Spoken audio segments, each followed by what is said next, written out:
देखिए, मैं राम जन्मभूमि ट्रस्ट के द्वारा मुझे निमंत्रण मिला, ऐसे चीफ इमाम होने के नाते मुझे जाना के लिए। मैं 2 दिन तक इस पर बहुत विचार करता रहा कि मुझे क्या करना चाहिए, क्योंकि मेरे लिए मेरी ज़िंदगी का ये सबसे बड़ा फैसला था।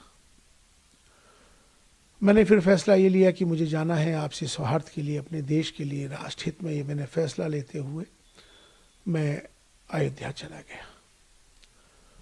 वहाँ जाके तमाम अयोध्या वासियों ने मेरा स्वागत किया, साधु संतों ने मोहब्बत का इजहार किया, इस्तकबाल किया।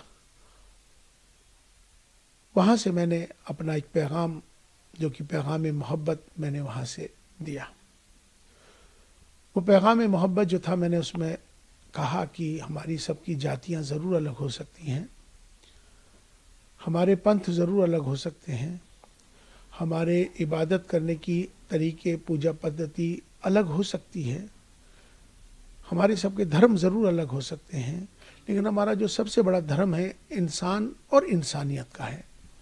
और हम भारत में रहते हैं, हम सब भारतीय हैं। आओ हम सब मिलकर भारत को मजबूत करें, भारतीयता को मजबूत करें, राष्ट्र सर्वोपरि है।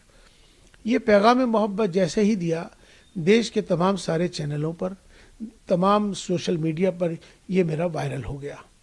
वायरल होने के बाद उनको सबको ये मालूम हो गया कि इमाम साहब, चीफ इमाम साहब वहाँ पहुँच गए और उन्होंने ये फतवा जारी कल किया है। वैसे तो मुझे 22 जनवरी की शाम से ही तमाम मेरे नंबर्स पर अलग अलग जगहों से मुझे धमकियाँ आने लगी, मेरे खिलाफ नफ़रत अंगेज़ माहौल बनाने लगे, मेरे खिलाफ उन्होंने जो अब शब्द जो कहने के होते हैं वो कहे, तमाम मुझे अलग अलग जगहों को, मुझे, मेरे परिवार को तमाम बहुत सारा बुरा भला कहा जाने लगा। इसी बीच में कुछ फ़ोन्स कॉल आए जिनको मैंने रिकॉर्ड कर लिया है, उनके नंबर्स, जिन्होंने मुझे जान से मारने के लिए, मुझे बहुत ज़्यादा तकलीफ़ देने के लिए जो इस तरह के फ़ोन आए, वो भी फ़ोन आए, माफ़ी के भी फ़ोन आए। तो लास्ट में कल रात को ही एक फ़तवा जारी हुआ है, जिनका नाम है मुफ्ती साबिर हुसैनी कासमी, जो शख्स एक इंस्टीट्यूट चलाते हैं मुफ्तियों का, जिनका मुफ्ती क्लासेस के नाम से उनका चलता है। मैं उनको जानता नहीं हूँ, मेरी उनसे कोई जानकारी नहीं है, लेकिन ये सोशल मीडिया के माध्यम से, वो तमाम देश भर के इमामों के माध्यम से मेरे पास अलग अलग जगहों से फतवा आना शुरू हो गया था।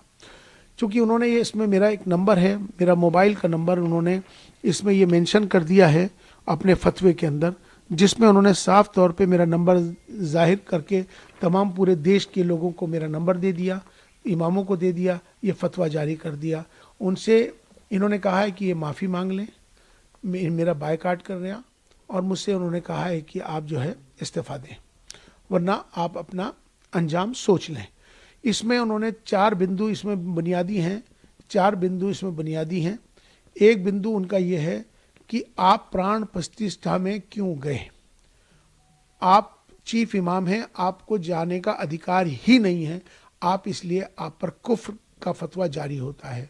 दूसरा बिंदु उन्होंने ये दिया है कि आपने इंसानियत को धर्म से ऊपर कर दिया है, ये आपका गुनाह है, इसलिए आप पर फतवा जारी होता है। तीसरा गुनाह यह है कि आपने धर्म से ऊपर उठकर आपने कहा है कि राष्ट्र सर्वोपरि है, देश को आपने ऊपर बना दिया है, इसलिए आप भी इस फतवे के लिहाज से आप खारिज हो गए, लिहाजा अब आप पर कुफ्र का फतवा जारी कर दिया गया है और तमाम अलग अलग जो उसकी सज़ाएं हैं इसमें मुकर्रर कर दी गई। लेकिन मैं उनसे ये बात कहना चाहता हूँ, पहली बात तो ये इस्लामिक देश नहीं है, ये भारत है, ये सनातन भारत है। इस भारत में हमेशा से सर्वधर्म संभाव की बात है, यहाँ एकता अखंडता की बात है, अनेकता में एकता की बात है। अगर उनको मेरे इस पैगाम मोहब्बत से तकलीफ़ है, मेरा विरोध कर रहे हैं, तो उनको, मुझे लगता है कि अगर मैं राष्ट्र के साथ, देश के साथ अगर प्रेम कर रहा हूँ, मेरा ये दोष है कि मैं अपने देश से प्रेम करता हूँ, मेरा इसलिए विरोध कर रहे हैं, तो मुझे लगता है कि शायद उनको पाकिस्तान चला जाना चाहिए। अब वो लोग जो मुझसे मोहब्बत करते हैं, जो देश से मोहब्बत करते हैं, वो मेरा समर्थन करेंगे। जो मेरे से नफ़रत कर रहे हैं मेरे जाने पर, मुझे लगता है कि शायद उनको भी पाकिस्तान जाना चाहिए। यहाँ पर मोहब्बत का पैगाम हमने दिया है, हमने कोई गुनाह नहीं किया है। राष्ट्र मंदिर था, हम वहाँ राष्ट्र मंदिर पे गए थे और हमने अपना जो पैगाम दिया, हम उस पैगाम पर अटल हैं। हम माफ़ी मांगने वाले नहीं हैं और ना ही मैं माफ़ी मांगूंगा, ना ही मैं किस तरह का इस्तीफ़ा दूंगा। और जिस तरह से वो जो चाहें कर लें।